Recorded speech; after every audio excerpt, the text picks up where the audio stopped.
नहमदुहु व नसल्ली अला रसूलिहिल करीम अम्मा बाद फ़अऊज़ु बिल्लाहि मिनश्शैतानिर रजीम बिस्मिल्लाहिर रहमानिर रहीम। इज़्ज़त माब जनाब वज़ीर आज़म पाकिस्तान मोहम्मद शहबाज शरीफ साहब, साबिक़ वज़ीर आज़म शाहिद खाकान अब्बासी साहब, जनाब नवेद कमर साहब, सेनेटर हिदायतुल्लाह साहब, खालिद मक्सी साहब, तारिक बशीर चीमा साहब, अमीनुल हक साहब और बिलखुसूस आज की जो इंतज़ामी कमेटी के चेयरमैन हैं सरदार आया सादिक साहब, जिनकी वजह से आज ये सब कुछ हुआ है, उन तमाम हज़रात को और तमाम आने वाले पाकिस्तान भर से तूल अर्ज़ से आने वाले कारोबारी हज़रात, किसान हज़रात, आईटी के ताल्लुक़ से शोबे से ताल्लुक़ रखने वाले इंडस्ट्रियलिस्ट, मैन्युफैक्चरर, स्टॉक मार्केट के लोग, बैंकर्स, तमाम हज़रात, ख़वातीन हज़रात जो इधर आएँ, आप सबको मेरा बहुत सलाम।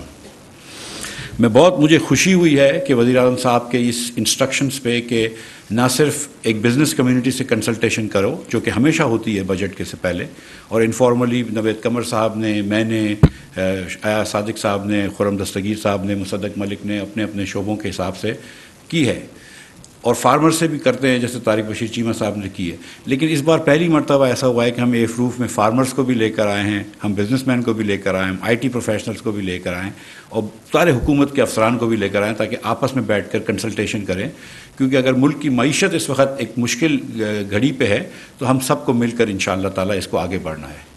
कल मैं वज़ीर आज़म पाकिस्तान की एक बात सुन रहा था काबीना की मीटिंग में, तो उन्होंने कहा था कि हम 4 भाई और 4 सूबों के तनासब से बात कर रहे थे। तो उन्होंने कहा 4 भाई हैं और अगर एक रोटी है तो सबको मिलकर एक एक चौथाई उसकी खानी है, और इंशाअल्लाह ताला जब 4 रोटी आएंगी तो फिर पूरी पूरी रोटी खाएंगे। तो इंशाअल्लाह इसी तरह हम तमाम लोगों को, तमाम सेक्टर्स को साथ लेके चलेंगे, एग्रीकल्चर को भी साथ लेके चलेंगे, आईटी को भी आगे बढ़ाएंगे, टेक्सटाइल्स को भी आगे बढ़ाएंगे, जो अभी तक हमारा मेन स्टे है एक्सपोर्ट्स के अंदर, मैन्युफैक्चरिंग को भी आगे लेकर जाएंगे, लेकिन किसी को भी इग्नोर नहीं करेंगे इंशाअल्लाह ताला, और सबको आगे लेकर चलेंगे। तो इस बात के साथ मैं अभी थोड़ी सी आपके सामने कुछ सिफारिशात रखता हूँ और कुछ गुजारिशात रखता हूँ। तो पहले मैं आपको सिर्फ दिखाना चाह रहा था कि क्या सिचुएशन हमने इनहेरिट की है। जो हमारा सीक्वेंस है जो एक प्रेजेंटेशन का मेरा वो ये होगा कि first I will tell you कि what is the situation we inherited, फिर जो हमारे मईशत के साथ इश्यूज़ पाकिस्तान में हमेशा जो आते हैं और आप सबको पता है कि बैलेंस ऑफ पेमेंट क्राइसिस होता है, उसके बारे में बात करेंगे, फिर उसके कुछ सॉल्यूशंस कहेंगे और फिर हम कुछ बजट के बारे में भी बात करेंगे इंशाअल्लाह। जब हम आजकल हालात में ये है कि जब हुकूमत में आए तो जितनी भी मेजर इकॉनमीज़ होती हैं जिसको इकोनॉमिस्ट मैगज़ीन ट्रैक करता है, उसमें पाकिस्तान में तीसरा हाईएस्ट इन्फ्लेशन था।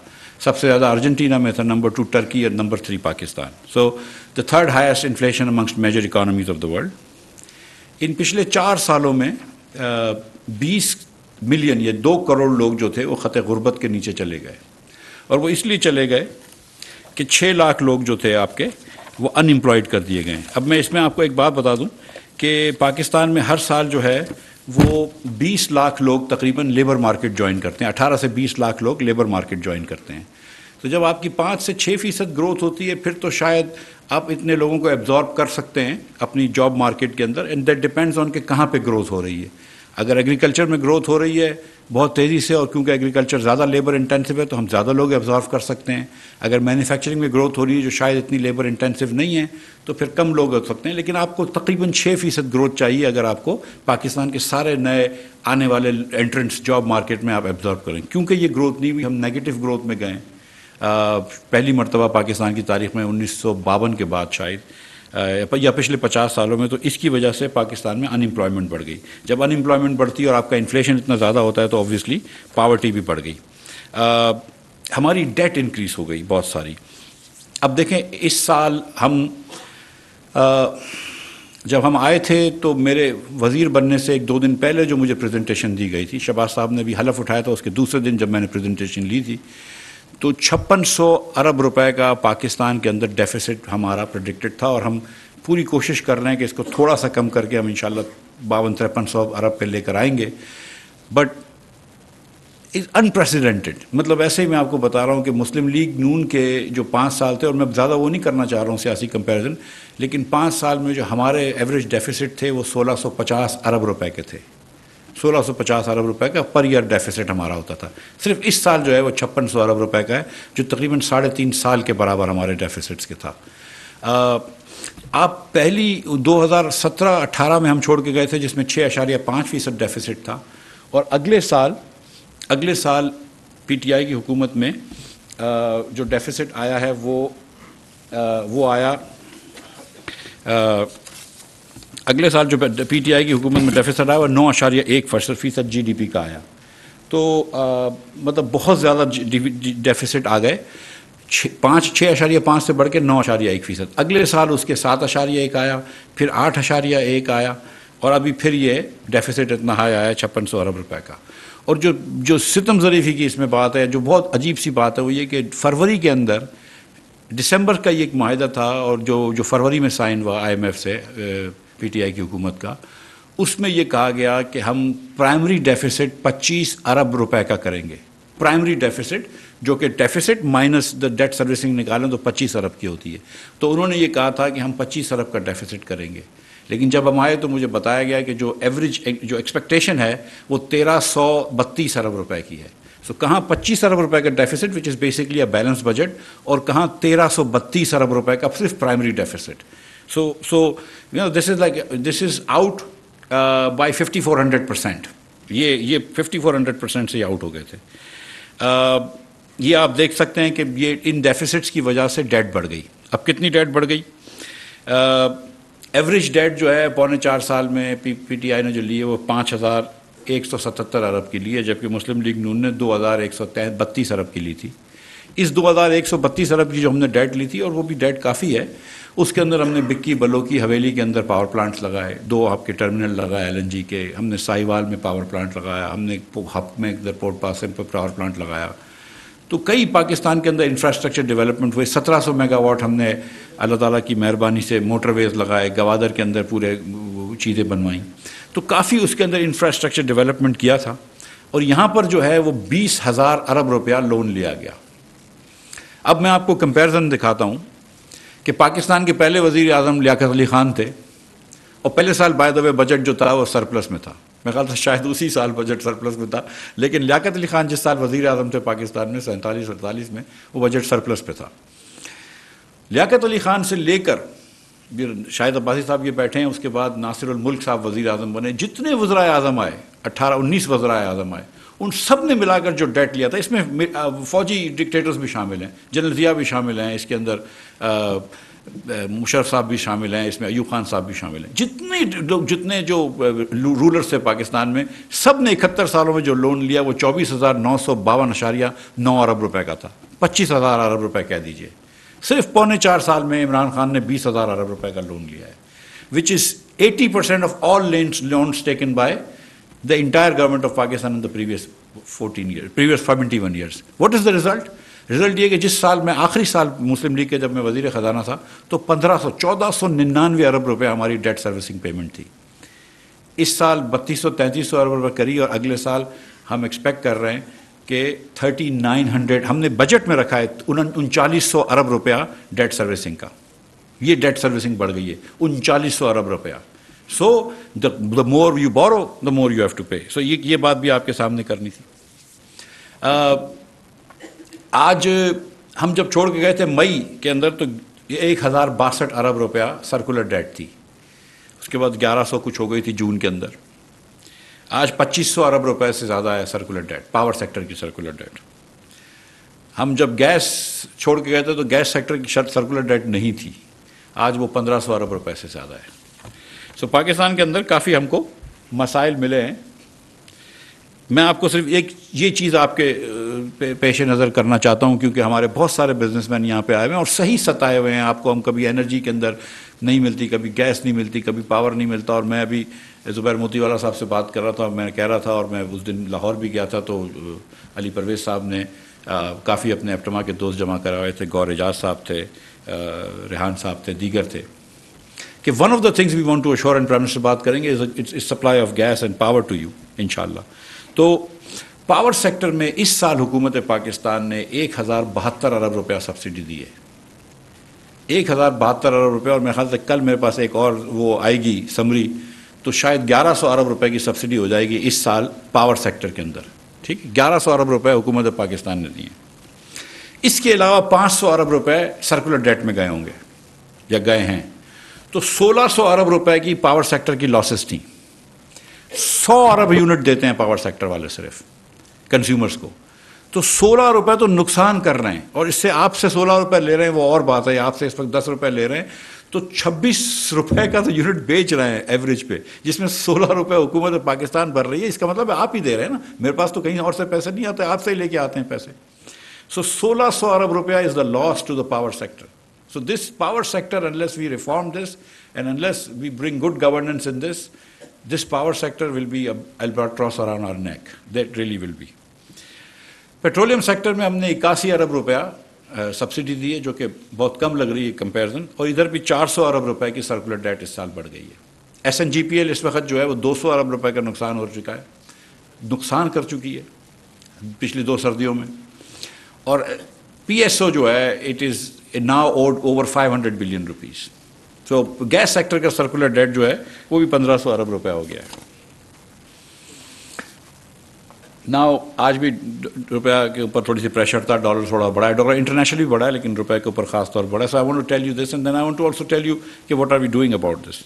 जो हम हमको डेट रीपेमेंट करनी है, जो हमें पैसे लोगों के वापस करने हैं, दूसरे ममालिक के वापस करने हैं, बायलैटरल मल्टीलैटरल इंस्टीट्यूशंस के, वो अगले साल में 21 अरब डॉलर वापस करने हैं। $21 billion is what we need to pay back. Governor साहब इधर तशरीफ रखें, if my figures are not correct then you will let me know. मैं गेस कर रहा हूं कि $12 बिलियन आउटसाइड लिमिट होगा, कि $12 बिलियन करंट अकाउंट डेफिसिट होगा, और इतना होगा क्योंकि इस साल 16 बिलियन होगा, तो हम अगले साल 12 तक इंशाल्लाह ले आएंगे। तो 12 बिलियन, इससे नीचे भी ला सकते हैं, लेकिन इससे नीचे लाएंगे तो फिर इकोनॉमी बहुत ज़्यादा स्टॉल कर जाएगी। So we want to go slow. तो $12 अरब का हमारे पास करंट अकाउंट डेफिसिट होगा, और मैं समझता हूं कि कम से कम 3 महीने के रिजर्व होने चाहिए। तो हमारे पास 10 बिलियन का रिजर्व है, इस 2-3 दिन के अंदर 12 हो जाएगा जब चाइना का रीपेमेंट आ जाती है। तो लेकिन फिर भी आई थिंक कि हमको $8 बिलियन से इंक्रीज करना चाहिए between now and next year, and हमारा रिजर्व 18 बिलियन तक लेके जाना चाहिए। दैट्स अ रिस्पेक्टेबल नंबर कम से कम। So we need $41 billion over the next 12 months, and I think ये हो जाएंगे। मैं सच बता रहा हूँ आपको कि I am very very confident कि इंशाल्लाह हो जाएंगे। अल्लाह ताला की मेहरबानी से हमने इसमें काफ़ी काम किया है। हम आपको ये दिखा देते हैं कि ये 2 महीने जो शहबाज शरीफ साहब को मिले हैं इस हुकूमत का ये चार्ज, और जो इनको ये जिम्मेदारी सौंपी गई है, आपने जो सौंपी है इनको जिम्मेदारी, तो इन्होंने पहले री इंगेज कर लिया IMF से। हमने we re engage with the IMF, we talk to them daily, and we are very very confident that we will inshallah soon have an agreement with the IMF. We are very very confident of that. And we have taken very tough decisions. It is not easy for any prime minister to allow increase in the price of fuel the way we have, twice of 30 rupees each. But we were losing 84 rupees a litre on diesel. We were losing 69 rupees a litre on petrol. That loss would have been more than 120 billion rupees a month. 120 अरब रुपए का महीने का नुकसान होता अगर इसको हम continue करते। हुकूमत पाकिस्तान का चलाने का खर्चा तकरीबन 40 अरब रुपए, थोड़ा सा ज़्यादा 42 अरब रुपए है। हुकूमत पाकिस्तान को चलाने से 3 गुना ज़्यादा खर्चा इस सब्सिडी में हो रहा था। और ये सब्सिडी खान साहब ने, इमरान खान साहब ने, शौकत तरीन साहब ने ये साइन किया था, सिंसियरली साइन किया था IMF से, इसकी कम्प्लीटली बरक्स थी। यहाँ पे वादा करके गए थे, IMF से मुआहदा करके गए थे कि हम 1 पैसे की सब्सिडी नहीं देंगे। उसके बाद नंबर 2 कि हम 30 रुपया सब्सिडी के बाद, ख़त्म करने के बाद 30 रुपया पेट्रोल के ऊपर और 30 रुपये डीजल के ऊपर लेवी लगाएंगे, और उस लेवी लगाने के बाद हम सारे कॉस्ट के ऊपर 17% सेल्स टैक्स लगाएंगे। तो आज अगर मैं शौकत तरीन साहब के माहदे पे, इमरान खान साहब के माहदे पे चलता तो या तो नौकरी से निकाला जाता, या अगर मैं चलता तो इस वक्त 300 रुपये का पेट्रोल और डीजल होता। ये मैं आप हिसाब करके देख लें। IMF का एग्रीमेंट जो लिखा है वो ब्लैक एंड वाइट में लिखा हुआ है। हर महीने 4-4 रुपये बढ़ाने थे और 17 रुपये पे आ गए थे, 21 रुपये जाने से। जब इनको ये लगा कि इनकी हुकूमत जा रही है तो ये ट्रैप हमारे लिए ले किया। और नॉट जस्ट दिस, मैं आप थोड़ा सा डाइग्रेस करता हूँ 1 सेकेंड के लिए। एक और चीज़ भी की। फरवरी के 3rd वीक में खान साहब रशिया तशरीफ़ ले गए थे, 22-23 फरवरी को, या शायद 1-2 दिन आगे पीछे। और उसके बाद तशरीफ़ लाए। उस वक़्त का कोई अखबार उठा के देख लें, बात हुई थी वीट की, और यहाँ पे अखबार में ये भी खबर आई थी कि गैस की बात की है, वीट की और गैस की बात करी, कहीं पर ऑयल का जिक्र भी नहीं था। हमाद अजहर साहब 1 महीना 5 दिन रुके रहे और 30 मार्च को, अपने इनकी रुखसती से 2-4 दिन पहले 30 मार्च को इन्होंने लेटर लिखा एक रशिया को कि हमको ऑयल दे दो। रशिया ने उसका लेटर का जवाब भी नहीं दिया। हमने सिफारतकार भेजे रशिया के अंदर, हमारी एम्बेसी के लोग गए कि आपका कोई इरादा है, तो उन्होंने कहा यार 2015 में जो हमने आपसे गैस पाइपलाइन का एग्रीमेंट किया था आपने तो वो भी नहीं किया, तो इस पर हम क्या बात करें। They were polite so they did not answer. कोई चांस नहीं था इनके ऑयल लेने का। हिंदुस्तान ने मार्च में भी ऑयल लिया था, अगर ले सकते थे तो खान साहब को मार्च में ऑयल ले लेना था, सस्ता मिल रहा था तो ले लेते, किसने रोका था। और अगर हमें आज 30% 30 रुपये सस्ता मिल रहा हो तो हम तो फ़ौरन ले लेंगे, लेकिन उसने तो जवाब भी नहीं दिया। हाँ, अलबत्ता हमें वीट चाहिए था और चाहिए 3 मिलियन टन वीट हमको इंपोर्ट करना है। और मैं ये भी बताता चलूँ यहाँ पे आपको कि जब 17-18 के अंदर हम मुस्लिम लीग नून की हुकूमत छोड़ के गई थी तो हम वीट एक्सपोर्ट कर रहे थे। इस साल हम वीट इंपोर्ट करेंगे। जब 17-18 के अंदर हमारी हुकूमत छोड़ के गई थी उस साल हमने चीनी एक्सपोर्ट करी थी। पिछले साल तक हमने चीनी इंपोर्ट की है। और आपको ये भी पता है कि आप पिछली हुकूमत ने 48 रुपये की चीनी एक्सपोर्ट करके 96 रुपये की माशाल्लाह इंपोर्ट की है, लेकिन उस पर छोड़ दें अभी। तो वीट का हमने रशिया से बात करने के लिए ईसीसी के अंदर अप्रूवल दिया। वो ईसीसी की अप्रूवल और काबीना की अप्रूवल शहबाज शरीफ की हुकूमत में दी गई है, इमरान खान की हुकूमत में नहीं दी गई थी। वो समरी हम लोग लेकर आए थे। और फिर उसके बाद हमने अपनी कॉमर्स मिनिस्ट्री को और टीडैप को और फूड सिक्योरिटी की वजारत को एम्पावर किया कि आप जाके रशिया से G2G बात करें, और वो करेंगे इंशाल्लाह। And sir, yes, but the thing is that, or so we are doing, but they were just in the last few days they were just trying to do this. मैं आपको एक और एग्जांपल दे देता हूँ। एक समरी थी DLTL की। DLTL की समरी 8 महीने तक ECC पे पड़ी रही, इन्होंने they did not take it up because वो कुछ इशूज था, उनको दे पैसे नहीं दे सकते थे IMF की जैसे। 8 महीने तक कॉमर्स की समरी DLTL की they did not take up. 30th of March, 3 days before they were going, they approved that summary. यार, और कमाल ये है कि पूरे साल में DLTL में कोई पैसे रिलीज नहीं किए।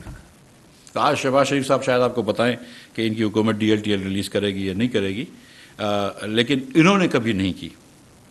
सो हमने मुश्किल फैसले लिए और लेंगे, because this is the only country we've got. So इंशाअल्लाह ताला इसको संवारना हमारा काम है। हमको मुश्किल हालात में पाकिस्तान मिला है, कोई मसला नहीं है, इंशाअल्लाह इसको बेहतर हालात में छोड़ के जाएंगे इंशाअल्लाह। और आप सब हमारे साथ हैं तो इंशाअल्लाह बहुत ही बेहतर हालात में छोड़ के जाएंगे। हमने we re engage with Saudi Arabia, we re engage with China, we re engage with UAE and other countries.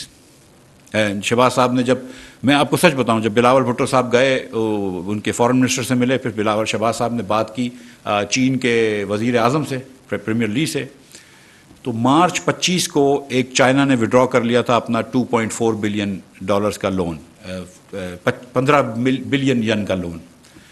और वो हम कोशिश कर रहे थे लेकिन वो नहीं कर रहे थे, री डिपॉजिट नहीं कर रहे थे, री रोल नहीं कर रहे थे। व्हेन द प्राइम मिनिस्टर साहब talked with their premier Li, not only did they agree to re-roll and they have re-rolled, but they actually reduced interest rates. तो 2019 में वो Shanghai plus 2.5, Shanghai interbank exchange rate plus 2.5 ले रहे थे। अब वो, और उस वक्त इंटरेस्ट रेट ग्लोबली कम थे, अब इंटरेस्ट रेट ज़्यादा है, मगर फिर भी शंघाई इंटरेस्ट रेट्स प्लस 1.5 लेंगे। सो 1% यानी कि $20 मिलियन का, $23 मिलियन का हमको साल का फ़ायदा हो जाएगा। So that is another, and that is also a signal of China's friendliness towards us. That is also a signal. Saudi Arab ने अनाउंस किया है कि वो जब दिसंबर आएगा तो वो री-रोल कर देंगे अपना loan. Saudi Arab has also agreed with me that they are going to increase the line of oil that they give us. I mean, they have given Pakistan $100 million revolving credit, और इंशाअल्लाह ताला वो उसको double करेंगे। और मंशा साहब इधर तशरीफ़ रखते हैं, उन्होंने कल TV पे कहा है, और फिर लोग मुझसे कंफर्म कर रहे थे, और अल्लाह ताला मंशा साहब की ज़बान को इंशाअल्लाह ताला ज़रूर मुबारक करेगा कि कहीं और से हमको शायद LNG भी कर्ज पे मिल जाए, वो डिफर्ड पेमेंट पे मिल जाए। So and then so we re-engage with friendly countries. We prepared a very progressive budget, जो कल आपको परसों इंशाअल्लाह नज़र आएगा। But we are going to do fiscal consolidation. ये जो बजट डेफिसिट कर रहे थे 8-9% और लग रहा था कि इम्पॉसिबल है पाकिस्तान में, हम इंशाल्लाह इसको लेकर आएंगे 5% से कम, बजट डेफिसिट भी कम करके दिखाएंगे आपको इंशाल्लाह ताला। हम जीडीपी ग्रोथ भी नहीं कम करेंगे इंशाल्लाह ताला, या कम से कम GDP growth, positive GDP growth होगी 4-5-6% तक इंशाल्लाह कर लेंगे। इन्फ्लेशन को भी कंट्रोल कर लेंगे क्योंकि हम फिस्कली कंसोलिडेट करेंगे, और आप देखेंगे कि प्रोग्रेसिव बजट भी होगा, आप देखिएगा इंशाल्लाह ताला। और जो I think something which is very close to Shahbaz Sharif heart is targeted subsidies for the poor people.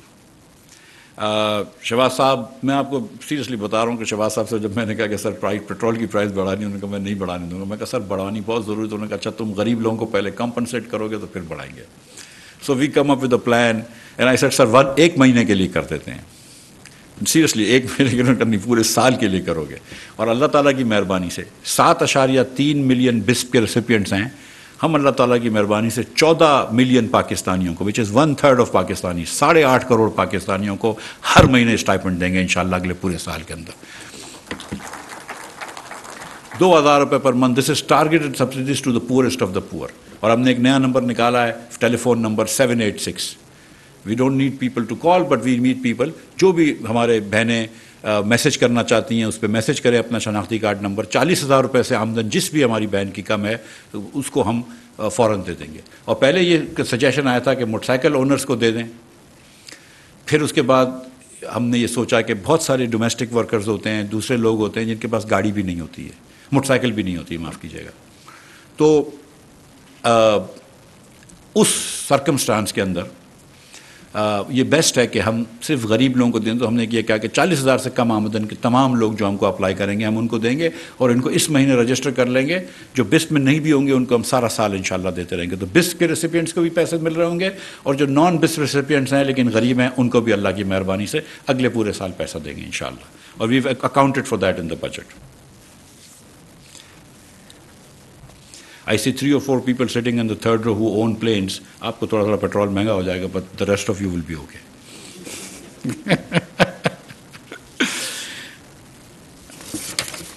Then I want to talk about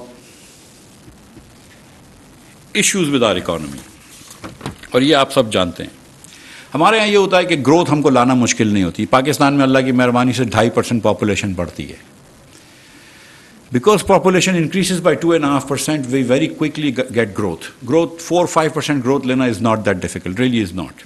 And you can see this. But what happens is that the minute we have 2.5, 4.5, 5% growth, we run into a current account deficit issue. Every time. We run into a current account deficit issue. And this has happened over the years. Musharraf साहब के ज़माने में अगर आपको याद है 2007-8 के अंदर करंट अकाउंट डेफिसिट 8.1% था जीडीपी का। तो तारीख लोग भूल जाते हैं, और हमारे कुछ सोशल मीडिया पे लोग समझते हैं कि मुस्लिम लीग नून ने सबसे ज़्यादा करंट अकाउंट डेफिसिट किया था। तो मैं याद दिलाना चाहता हूँ कि नहीं, मुशर्रफ साहब के ज़माने में 8.1% जीडीपी का करंट अकाउंट डेफिसिट था। उस साल भी मुशर्रफ साहब ने पेट्रोल की प्राइस नहीं बढ़ाई थी जब 2008 के अंदर पेट्रोल बड़ा महंगा हो गया था। And then People's Party came and had to deal with that current account deficit issue. Naveed Qamar is nodding because he's suffered through that. Why does it happen? और ये थोड़ा सा अनपॉपुलर ओपिनियन होगा, but let me try this out. Because हमारा model of growth is imperfect. हमारी imagination बहुत कम है। मैं सच्ची बात बताऊं कि देखें, जो फाइनेंस मिनिस्टर्स आते हैं वो आप जैसे लोगों से, वेल हील्ड लोगों से, साहिब सरवत लोगों से मिलते हैं। और हमारा मॉडल ऑफ ग्रोथ ये है कि हम सेठों को और अमीर करते हैं कि फैक्ट्रियाँ लगे, मैन्युफैक्चरिंग लगे, उसके बाद किसी को नौकरी मिले। वो जब हम कर रहे होते हैं तो उसके अंदर हमारा इंपोर्ट बढ़ जाता है, क्योंकि हमारे बिजनेसेस का भी और हमारे पर्सनल कंजम्पशन का इंपोर्ट बास्केट बहुत बड़ा है। हमारे पास टोटल कंजम्पशन बास्केट में इंपोर्ट बहुत ज़्यादा है। मतलब ये मैं टर्फ का एग्जांपल लेता हूँ। There are many benefits to turf loans of course, but एक मसला ये था कि आपने टर्फ लोन दिए अमीर तरीन पाकिस्तानियों को, और उसकी वजह से आपका इंपोर्ट बहुत बढ़ गया। और फिर उसके बाद नॉट जस्ट कि आपके मशीनरी का इंपोर्ट बढ़ गया, बट आपके कंज्यूमर गुड्स का इंपोर्ट भी बढ़ जाता है। आपने ऑडियाँ खरीदनी शुरू कर दी, गाड़ियाँ खरीदनी शुरू कर दी, मिसाल है। उसके बाद जब करंट अकाउंट डेफिसिट बढ़ जाता है तो आप मईशत स्लो करने शुरू करते हैं। जब मईशत स्लो करते हैं तो सबसे पहले तो गरीब आदमी की नौकरी जाती है। So it's a very inverted model. And the second thing is कि we just emphasise import substitution. And we don't do export promotion. और दुनिया भर में देखा गया है, साउथ एशिया, ईस्ट एशिया के अंदर, कि जहाँ इन्होंने एक्सपोर्ट प्रमोशन की है वहाँ पे वो आगे बढ़े, जहाँ पे वो इम्पोर्ट सब्स्टिट्यूशन का मॉडल था वो आगे नहीं बढ़े। So one of the things we want to do is to come to an export promotion model away from an import substitution model. And whenever we have such high barriers, और ये नवेद कमर साहब, साले फारूकी साहब इस पर बड़ा काम कर रहे हैं कि ये बैरियर्स पाकिस्तान में ख़त्म कर रहे हैं, इम्पोर्ट के barriers. Whenever you have high barriers to entry into a business, high barriers to send stuff to Pakistan, तो नॉट जस्ट के इम्पोर्ट टैरिफ बढ़ जाते हैं, लेकिन इम्पोर्ट टैरिफ का मतलब है कि एक्सपोर्ट टैरिफ भी बढ़ जाते हैं। And actually import tariff ready आप सब जानते हैं एक्सपोर्ट टैरिफ के बराबर ही होता है। तो जब हमारा एंटी एक्सपोर्ट बायस हो जाता है, इसलिए फिर एक्सपोर्ट नहीं होता है, तो हम एक्सपोर्ट नहीं कर पा रहे। पाकिस्तान में 80% मैन्युफैक्चरिंग जो होती है डोमेस्टिक कंज्यूमर्स के लिए है, सिर्फ 20% मैन्युफैक्चरिंग जो है वो टोटल मैन्युफैक्चरिंग जो है, मैन्युफैक्चर्ड गुड्स जो है पाकिस्तान के 20-25 बिलियन की टोटल मैन्युफैक्चर्ड गुड्स की एक्सपोर्ट है, which is nothing in a country this large. हमारे यहाँ मसला ये नहीं कि इंपोर्ट ज़्यादा है, हमारे यहाँ मसला ये कि एक्सपोर्ट बहुत कम है। सो ये चीज़ हमको देखनी है। और दूसरा एक मसला है हमारे पास कि एग्रीकल्चर प्रोडक्टिविटी भी बहुत कम है, तो मैं आपको दिखाऊंगा 1 मिनट में। लेकिन क्योंकि हमारी मैन्युफैक्चरिंग जो है वो टेक्सटाइल के अलावा हम रियली दुनिया के सब के अंदर हिस्सा नहीं है, हमारा कोई सिग्निफिकेंट एक्सपोर्ट, हम टेक्सटाइल को बड़ी मराद देते हैं वगैरह वगैरह, लेकिन सच्ची बात है कि उनके अलावा कोई और एक्सपोर्ट करता भी नहीं है, कोई और कर ले। अब मैं प्राइम मिनिस्टर साहब ने बड़ा एम्बिशियस टारगेट दिया है अमीर उल हक साहब को, मुस्कुरा रहे हैं मुझे देख के कि वो उनको एक्सपोर्ट करते हैं। मैंने अमीर उल हक साहब को गारंटी किया कि मैं आपको FBR से एकदम दूर कर दूंगा, ये you will have nothing to do with it इंशाल्लाह। लेकिन I want to see hopefully इंशाल्लाह कि ये भी एक सेक्टर डिलीवर करे, लेकिन there are other sectors who can deliver and we want to do this। लेकिन ये देखें कि एग्रीकल्चर की मैं बात कर रहा था कि एग्रीकल्चर की भी हमारी प्रोडक्टिविटी बड़ी लो है। अब थोड़ी सी मॉडर्न डेयरी के अंदर कुछ मॉडर्न चीज़ें आई हैं, तो आई थिंक थोड़ी सी डेयरी की प्रोडक्शन बढ़ी है, थोड़ी सी डेयरी की प्रोडक्टिविटी बढ़ी, अल्लाह करे वो और फैल जाए। लेकिन for crop really productivity is very low. ये देखें कि वीट के अंदर भी Pakistan is less than India, less than the world average. हालांकि wheat we do good jobs, अगर 27-28 मिलियन टन वीट बनाते हैं तो उगाते हैं, तो we should be really good at this, but we are much below the world average. Similarly cotton में भी we are below the world average.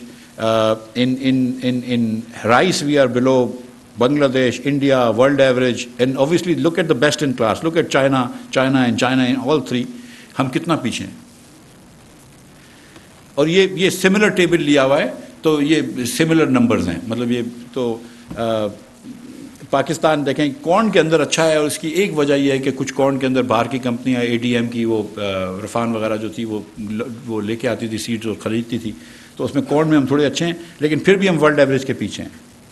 और फिर हम पाकिस्तान में शुगर केन के अंदर भी हम उतना अच्छी प्रोडक्शन नहीं करते। अगर हम ये चीज़ कर ले तो कितना अच्छा हो जाएगा।